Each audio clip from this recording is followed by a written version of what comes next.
اور اگر ہم چاہیں تو ان کو غرق کر دیں، پھر نہ تو ان کا کوئی فریاد سننے والا ہو اور نہ ان کو بچایا جا سکے، مگر یہ ہماری رحمت کی وجہ سے ایک خاص مدت تک فائدے میں رہتے ہیں۔ اور جب ان سے کہا جاتا ہے کہ جو انجام تمہارے آگے آ رہا ہے اور جو تمہارے پیچھے گزر چکا ہے اس سے ڈرو تاکہ تم پر رحم کیا جائے، اور ان کے پاس ان کے پروردگار کی جو بھی نشانی آتی ہے اس سے منہ پھیر لیتے ہیں۔ اور جب ان سے کہا جاتا ہے کہ جو رزق اللہ نے تم کو دیا ہے اس میں سے خرچ کرو، تو کافر مومنوں سے کہتے ہیں کہ بھلا ہم ان لوگوں کو کھانا کھلائیں جن کو اگر اللہ چاہتا تو خود کھلا دیتا، تم تو کھلی غلطی پر ہو۔ اور کہتے ہیں کہ اگر آپ سچ کہتے ہیں تو یہ قیامت آنے کا وعدہ کب پورا ہوگا؟ یہ تو ایک چنگھاڑ کے منتظر ہیں جو ان کو اس حال میں آ پکڑے گا کہ یہ آپس میں جھگڑ رہے ہوں گے، پھر نہ ہی یہ وصیت کر سکیں گے اور نہ ہی اپنے گھر والوں میں واپس جا سکیں گے۔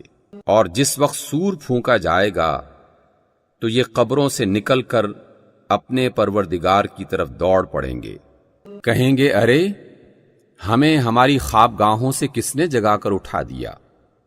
یہ وہی تو ہے جس کا اللہ نے وعدہ کیا تھا اور پیغمبروں نے سچ کہا تھا۔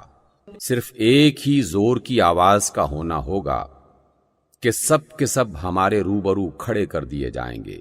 اس روز کسی شخص پر کچھ ظلم نہیں کیا جائے گا اور تمہیں ویسا ہی بدلہ ملے گا جیسے تم کام کرتے تھے۔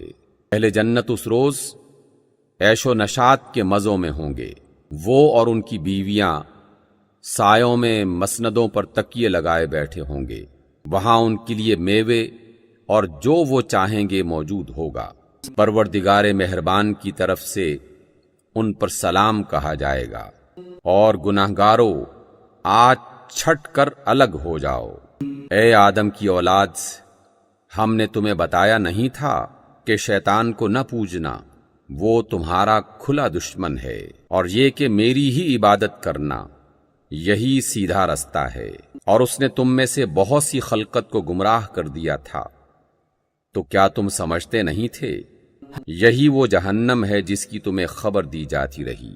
سو جو کفر تم دنیا میں کرتے رہے ہو اس کے بدلے آج اس جہنم میں داخل ہو جاؤ۔ آج ہم ان کے منہوں پر مہر لگا دیں گے، اور جو کچھ یہ کرتے رہے تھے